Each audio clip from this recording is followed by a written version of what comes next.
Welcome to COIQ, where you learn how health innovators maximize their success. I'm your host, Dr. Roxy, founder of Legacy DNA and international best-selling author of How Health Innovators Maximize Market Success. Through candid conversations with health innovators, early adopters, and influencers, you'll learn how to bring your innovation from idea to startup to market domination. And now, let's jump into the latest episode of COIQ. Welcome back to the show, COIQ listeners. On today's episode, we have John Warner with us. He is the CEO of Silver Moonshots. And let me make sure I get this right. He is also a professor of business and entrepreneurship, the author of 40 plus books, including his most recent publication, the book Slam. Welcome to the show, John. Thank you very much, Roxy. It's great to be here. Thank you. So I always like to start off by, having our guest tell our listeners a little bit about themselves. And so if you don't mind sharing a little bit about what you do and some of your background. Okay. Well, let me start with the background because that's easy in terms of how I got here. I had a corporate career for a long while until I was in my early 30s. I actually worked in the oil industry of all places. But got bored with that. I just felt I was waiting for a whole bunch of jobs that I didn't want. So went out into management consulting for a little while, and that's what got me involved with healthcare. Very early on, I started working. In those days, there was a lot of business process reengineering. So I was working on the business side of healthcare, trying to help major hospital systems, insurance systems, pharmaceutical companies, biotech for that matter, get to more efficient processes and systems. And that led me into the entire healthcare system slowly but surely. And I've been in it now for the best part of 30 years. And then within that space, my passion is for the 50 plus population. I just think there's a ton of unmet needs in that population that we don't solve for entrepreneurially. And as my career has gone on, I've been swimming from very large systems in the healthcare side to smaller and smaller companies. So these days I work mainly with startup companies and early stage companies who are trying to disrupt healthcare in some way. And in particular, are focused on that 50 plus population and how to make their lives better. So that's the quick summary. That's wonderful. There's so many problems out there for us to help solve, right? There are just a legion of them. And we don't spend enough time focused on it. I know the older adult population accounts for most of the spend in healthcare, but it certainly doesn't get anywhere near the equivalent attention. Yeah, yep, absolutely. And we'll kind of dive in a little bit later on some of that market segmentation and how important those nuances are.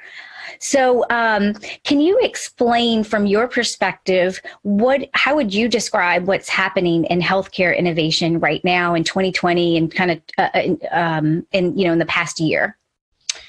Yeah, and even a little bit longer than that. I think we had a major change really about 10 years ago with a couple of things. I think the internet became ubiquitous, and I think that was led largely by smart devices being made available in 2007, 2008, and then beyond it. So I think digital health has got a lot of potential in all of its forms. So I think we're starting to see inroads into healthcare, particularly in terms of rendering solutions and innovations that make patients' lives easier, better, and even cheaper. The problem is it's a slow ship to turn. We have a healthcare system that's 150 years old, and it feels like it's creaking, and you can't change it all at once. We've got to do it progressively. So this is a revolution from below, and I think you'll start to see a lot of these smaller companies become big companies over time. And they will ultimately disrupt the larger players in the space or displace them if they don't move fast enough themselves, which is why you're now seeing adoption in the larger systems as well. Mm-hmm. Yep, absolutely. So I talk a lot about this statistic that's really that I came across years ago that really was kind of a catalyst for everything that I do, that 95% of innovations that are brought to market fail to reach any adequate level of customer acceptance or financial profitability. So from your, I mean, that's alarming, right? And so the odds are not necessarily in our favor. From your perspective, why do you think some healthcare innovations fail and why some succeed? Yeah, it's a good question. So it's even worse in healthcare than those statistics. And Yes. the reason, sadly, because healthcare is such a regulated industry. And of course, you're playing with people's lives. So, it's rightly so that it's got more regulation than others, but it does make it run slower. I think the big thing that I notice is that although there's a lot of innovation around healthcare, I think the worry that I have, and I'm not alone in this, is that we see far too many point solutions. So in other words, a problem that's very narrow that gets solved, but doesn't solve for the flow around it. So an example with that would be saying, well, I can solve a particular chronic condition in a patient without thinking that all the way through from beginning to end, and all the touch points that are necessary in terms of rendering that solution to be effective and efficient. You can't just fix one problem. You've actually got to go and think upstream and downstream and then solve for that. I think that's where innovation has to go. Mm-hmm. And so it sounds like you're saying that you think that that's like a pretty big gap, that we're thinking about it in terms of a single point solution. Why do you think health innovators are missing that? What's missing for us to be thinking about that up front? Yeah, I think partly it's knowledge. I think the healthcare system is a little abstruse in terms of, opaque in terms of understanding it in all of its complexity. We built a very complex system with all sorts of weird rules, not the least of which are pricing, by the way. Right. We don't understand how value is transferred. We have a deliberately difficult system to understand, but it's difficult to understand at the systems level. So I think a lot of entrepreneurs aren't necessarily from the inside and think they can disrupt something, but don't have the inside knowledge. And then it's complicated to go and think upstream and downstream. You might think I can solve for diabetes, for example, and go all in on that. But you've got to go and understand that the people that are rendering care for diabetes are rendering care for many other things at the same time. So your solution has to take account of that. Mm-hmm. Yep. And I would imagine that it's also somewhat difficult for an early stage company to think about that from a resource standpoint. Yep. Right. Having the time and the capital to be able to address all of those different layers of the problem. That's right. And so what it does is extends your customer discovery process. It makes it more complicated because you've got to get to a lot more people, but you've got to go deeper. So where if you and I were just doing some software solution in a say a B2C market, we might be able to do this very simply, talk to 40, 50, 60 customers quite straightforwardly, do so in 3 months, and really be quite a long way down the road of understanding product market fit. In healthcare, you can double, treble, quadruple that time in terms of number of people you have to talk to and to understand what's going on. So it's a very different world to navigate versus a lot of other industries. Yeah, absolutely. I always say that, commercializing an innovation in any industry is really difficult, but it's especially challenging when it comes to healthcare. Yeah. There's just so many more nuances that we have to face and overcome. Yeah, and I'll give you a good example just because it's illustrative. I know a startup in California, Northern California, thought they had a very elegant solution to deal with incontinence and spent all their time talking to the end customer, the incontinent adult. And not because they thought that's how it monetized, but as they dug in, it took them a year to do it, they finally realized in the end that it was the nurses in care facilities that are the ones that need to use their solution. And if they didn't go and build it into their work routines, it didn't matter. They weren't deliberately trying to go and leave patients in beds in their incontinent state. They were just overworked. So what they needed was a solution that solved for their issues at the wider level. In order to go and say, yes, we're now with you, we want to solve this incontinence problem. And they'd finally get there, but it took them a lot longer than they thought and a lot more effort than they thought, even for that simple issue, even though everyone was saying, yes, this is a good idea. So there's two things that come to mind, that you talk about in your book that I think can help overcome that. So one is a framework. A framework for making those decisions when health innovators are developing their, commercialization strategy or plan, and, making sure that some of those steps don't get overlooked, and then having an expert like you to walk them through that process, to kind of give them some pushback and help them to think deeper, or, kind of stick with it a little bit longer of, you've kind of sat down with 20 target customers, but we need maybe 30 more, whatever that would look like. Kind of speak a little bit about what the importance of having a framework, and then the value that an external advisor or consultant could offer. Yeah. Okay. So I think the framework's critical, because I think the startup founder needs to make sure they don't miss steps out. There are critical things that can be catastrophically problematic if they're not covered. Call this risk. And there's a ton of risks that you have to mitigate in order to get from A to B. So I think a framework's important. And I think the lean business startup movement did us a huge favor, more than a decade ago now, in helping us start to go and make frameworks available. What I've done with the SLAM model is really done something that's just extending that model a little bit further, perhaps simplifying it a little bit further, so that people can cover those things in a sequential fashion. Mm-hmm. I think they can do a lot by themselves, because my framework is an exploratory one. It basically says, ask these questions and ask them of as many customers as you possibly can. But then you're right, it does need a certain amount of guidance. So I think bringing advisors on, both to advise the startup and actually being involved in the process, is crucial. Mm-hmm. Because you need people to push back on your assumptions. And that's the great problem. Individuals think they've got a handle on what it is they're solving for. And ultimately that, may not be true. And you don't want to fall in love with your own ideas very early on, because therein lies disaster. Absolutely. And I think that, exactly what you're saying is correct, that, that third party person, no matter who it is, can help you not fall in love with your own product, and help you overcome some of those internal or inherent biases that you might have. Of, two people said they love it, so therefore I must have a successful business model, or I must be solving a real problem. Absolutely. But there's a very nice book out there called The Mom Test, which is, which says a lot of founders go and ask mom or dad and say, what do you think? Well, mom and dad love you, so for the most part. So they're going to say, well, yeah, that's a great idea. I love it. Not exactly the feedback you need. Right. Absolutely. And, even if it's not your mom and dad, who really wants to tell someone that their baby's ugly, right?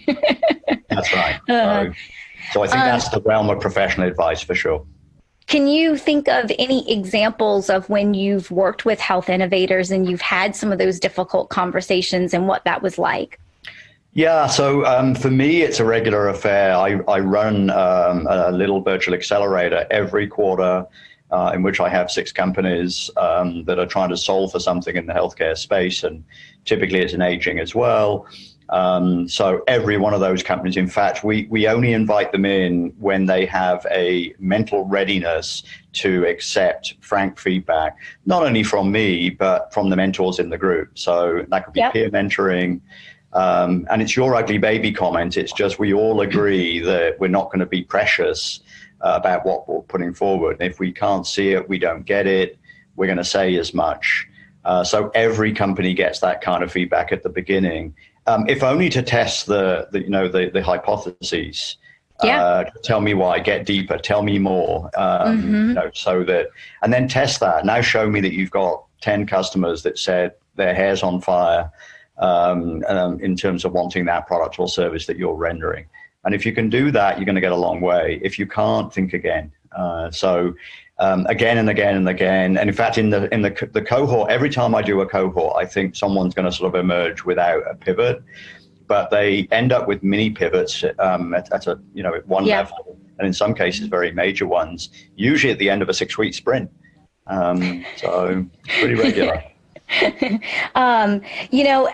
I think that even for myself, I can think of advisors and consultants that I've worked with. And, when they push back on my ideas or my plan and say, I need a little bit more detail here, sometimes it's so frustrating because I just want to be done with it and move on to the next thing. And I think a lot of entrepreneurs are really fast paced and either often want to skip strategy altogether and just get to the tactics, or kind of develop the strategy as quick as possible and get to the tactics. And it's a frustrating wrestling kind of experience, but it always ends up richer and better for that process. Yeah, agreed. And I think the problem is that people, apart from falling in love with their own idea, there's a legacy cost, right? So the further in you get, the more you've got the investment of all of the effort that you've made into your one hypothesis that you've assumed is correct. It's really hard to go and say to anybody, why don't you go back and throw away what might be a year or a year and a half or 2 years worth of work, because the base foundational, so I call it the unmet needs, step one on the SLAM map, and just rip that up. It may not be right. And that's tough for a lot of people to do because they're so invested. Yeah.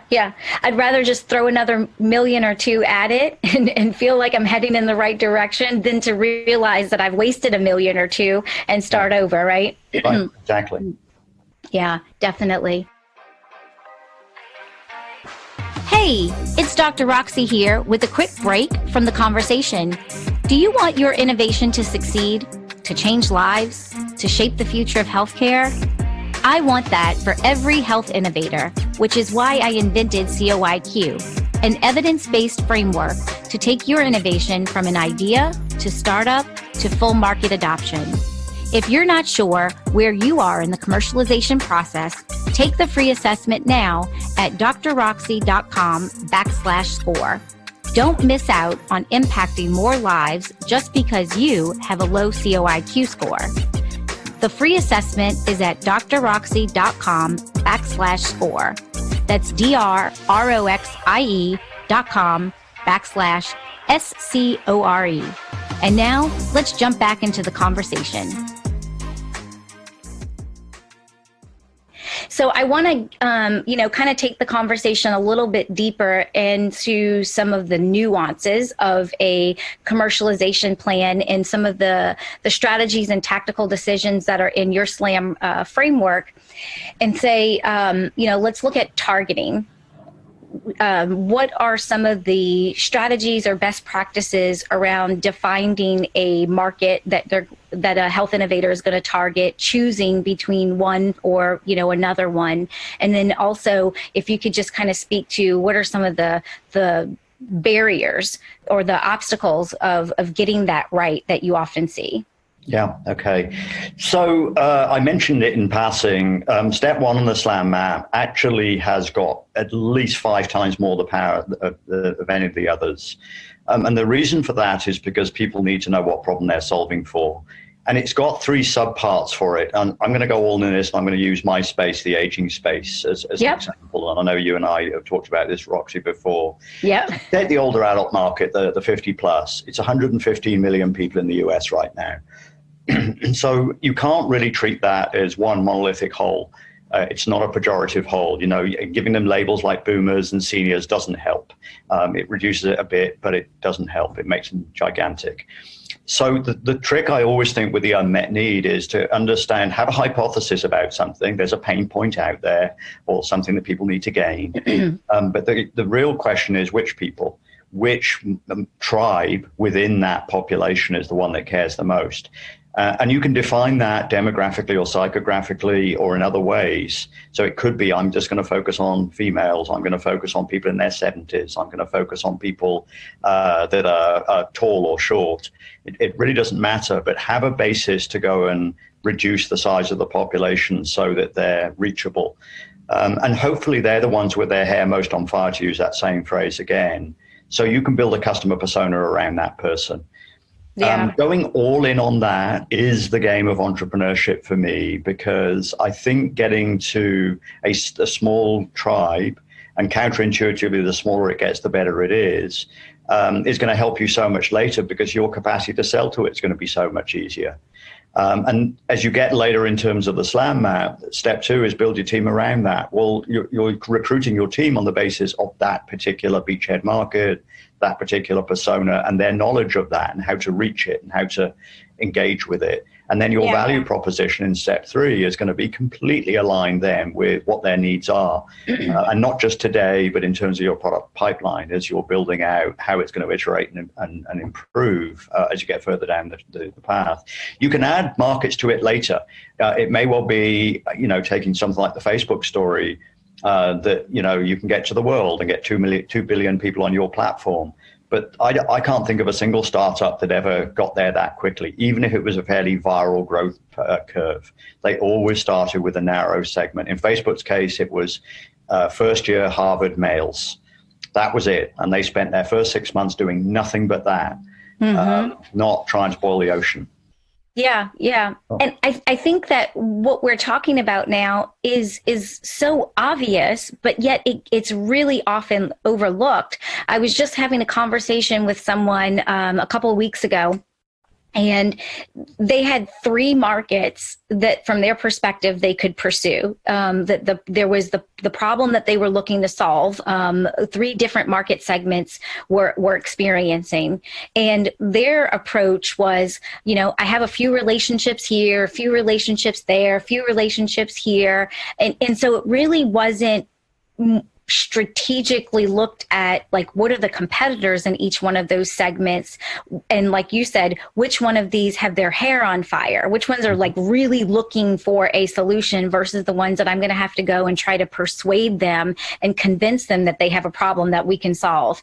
And then they're early stage startup, and so they were burning through cash like crazy, doing a little bit in these 3 different markets, right? Because they've got different messaging and positioning, and just so many different things.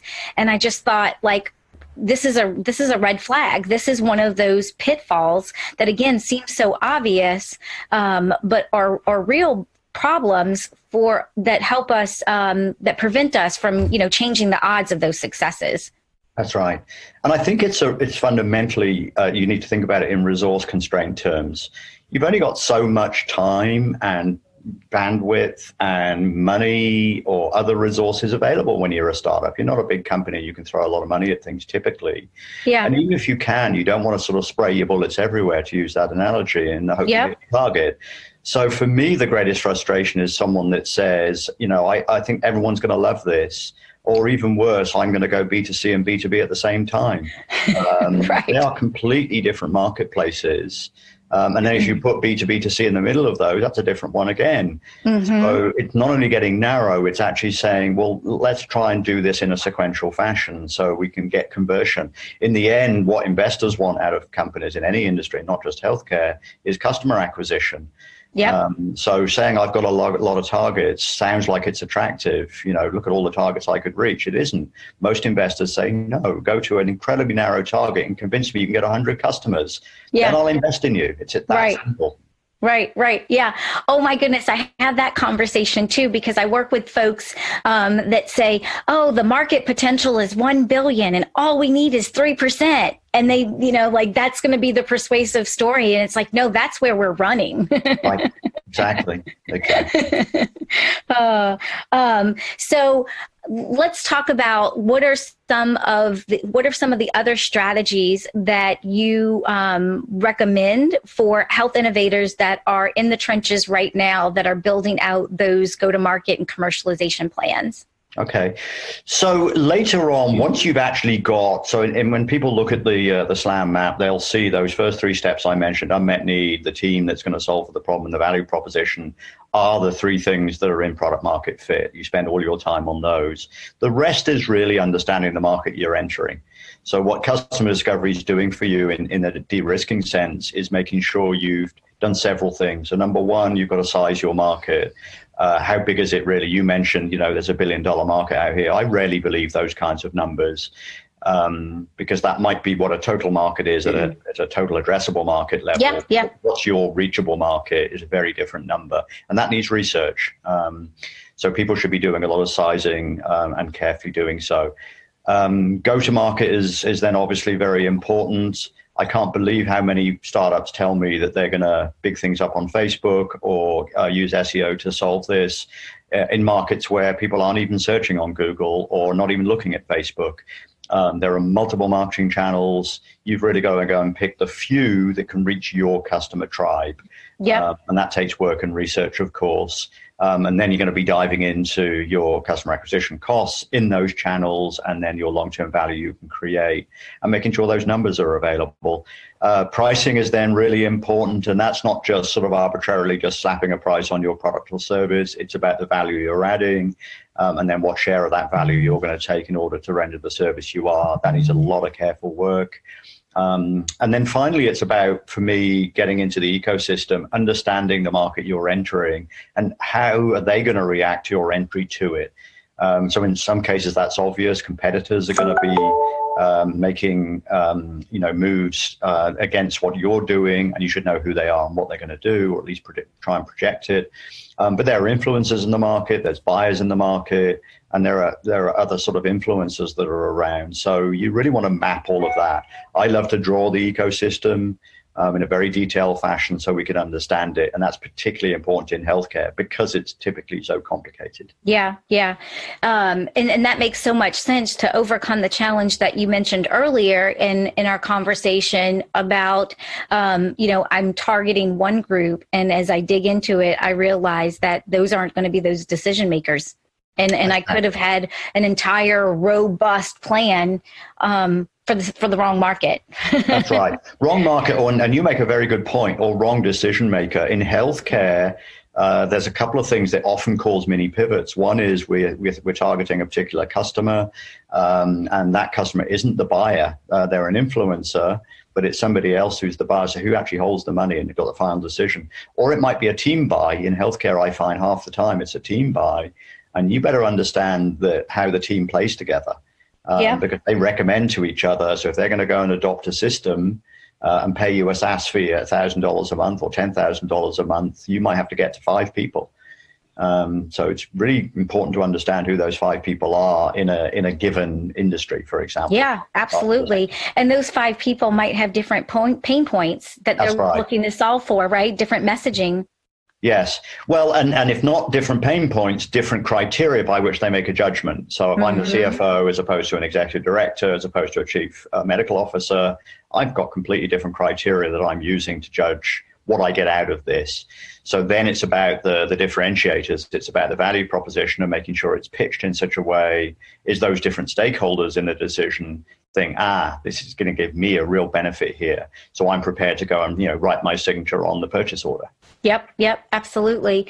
So we talked earlier about this explosion of innovation that's happening in healthcare. In what I find to be one of the challenges is rising above the noise, right? There's innovation taking place in a lot in all other verticals, but in healthcare it seems to be so concentrated, right? So instead of knocking on someone's door and it being kind of the third innovation solution that they've seen this month, it could be the third pitch that they've had in the last hour. So really being able to rise above the noise is extremely critical. Do you have any guidance on how health innovators can rise above the noise? So for me, that's really simple because I think the best thing you can do is to get as much traction and velocity as you can. And that sounds difficult, but it's not as difficult as you think. It's about getting your beachhead customers on platform, on your product, in your service. Now, that can be a gerrymandered solution. It really doesn't matter. As long as you've actually got real live people using the service, that's the best credentialer of all. So as I sit and I actually work in the investment community, both at the angel level and at institutional level, I'd say as many as 8 out of 10 pitches that I see, especially in early stage ventures, say, we've got customers coming soon. I'd rather them tell me they've got 10 customers, even only 10, and here's what we've learned. Or I've got 30, but they happen to be all my friends right now. Well, what have you learned from those friends? That's a much better outcome than I've got a ton of money in the bank, but I've got no customers. So I think that's the biggest de-risker of all.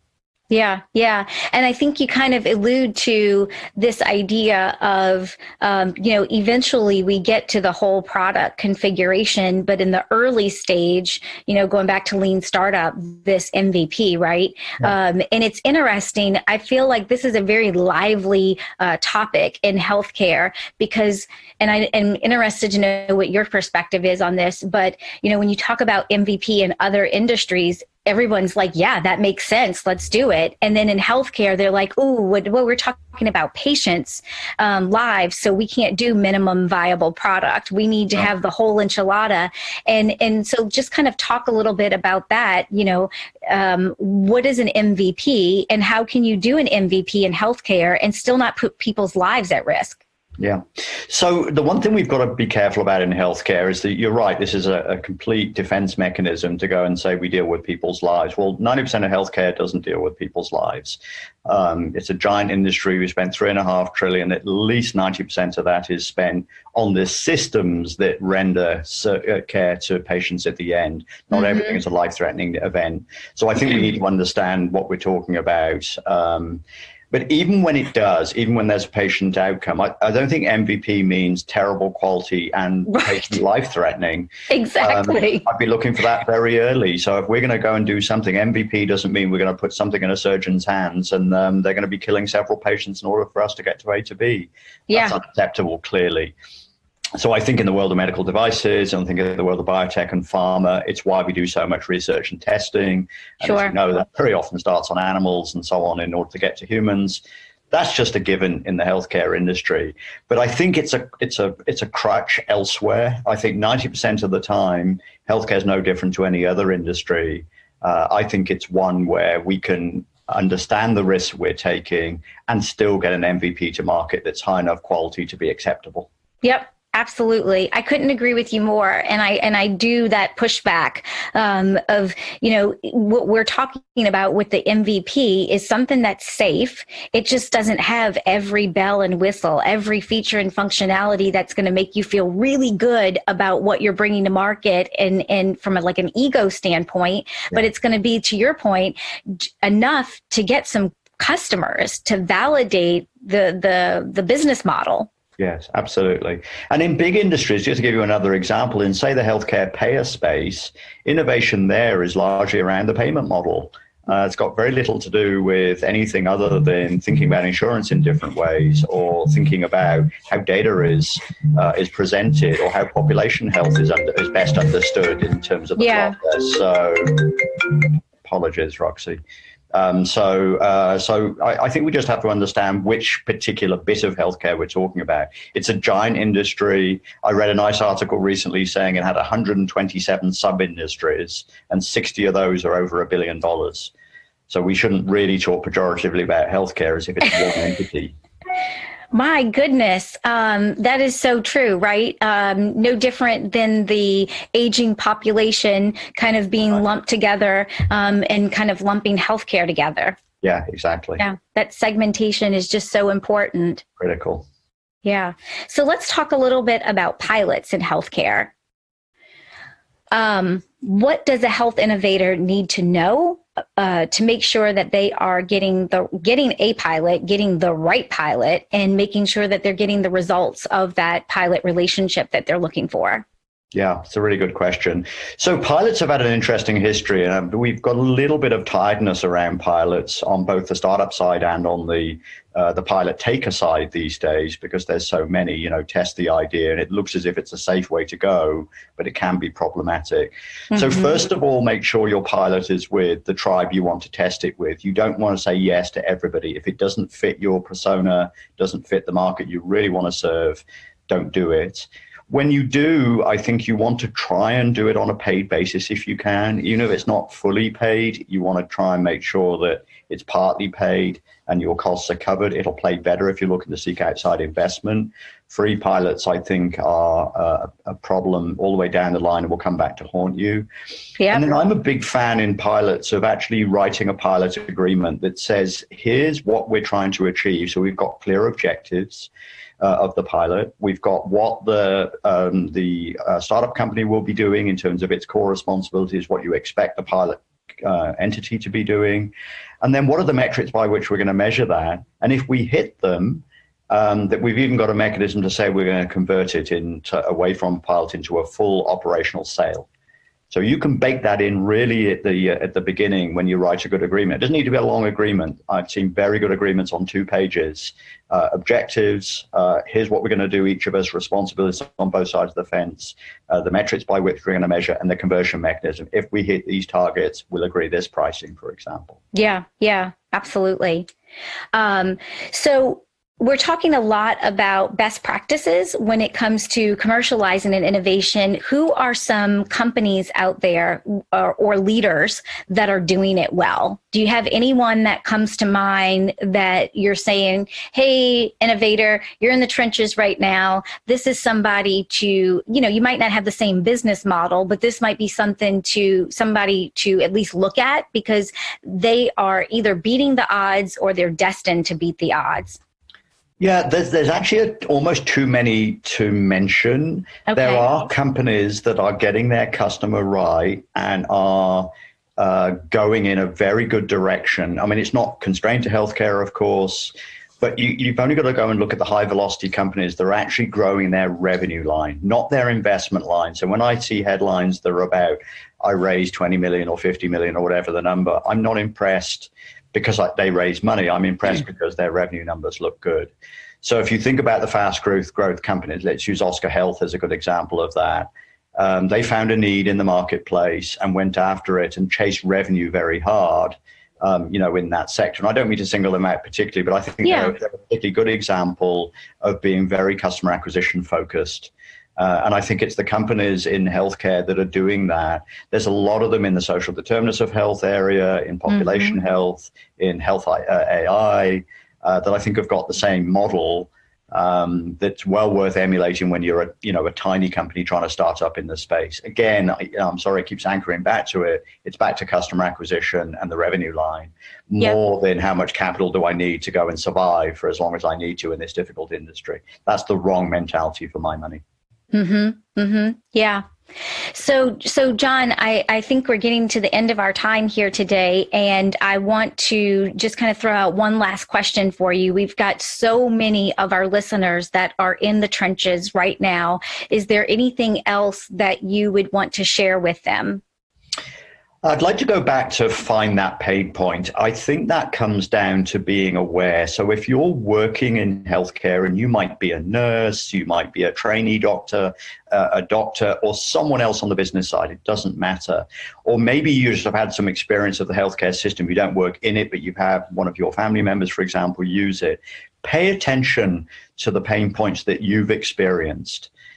Make notes, carry a book around with you, and try and think about those, because there are new and better ways of doing things, and the careful identification of those big pain points that you see can be incredible opportunities to start a company, pivot towards something, or just get from A to B very quickly to giant industry with fantastic opportunities within it, but you've got to pay attention. So that would be my one piece of advice. Okay, excellent. So how can folks who want to maybe follow up with you after or get a copy of your book, where do they go? Sure. So the book's on Amazon, it's on Barnes & Noble, it's elsewhere, all that stuff about good bookstores. It's available in the Kindle version as well as physical. There's a website dedicated to it. It's www.slamprocess.com. My contact details are there. I'm on LinkedIn. I'm John without an H, Jon, but and elsewhere on social media. So people should be able to find me. I'm not hard to find online. Well, thank you so much for sharing your wisdom with our listeners today. I know that there are many golden nuggets that have been peppered in throughout our conversation that folks will be able to pick up on and implement into their own strategy. Well, thank you very much, Roxy. I've enjoyed it very much. Thank you. Thank you so much for listening.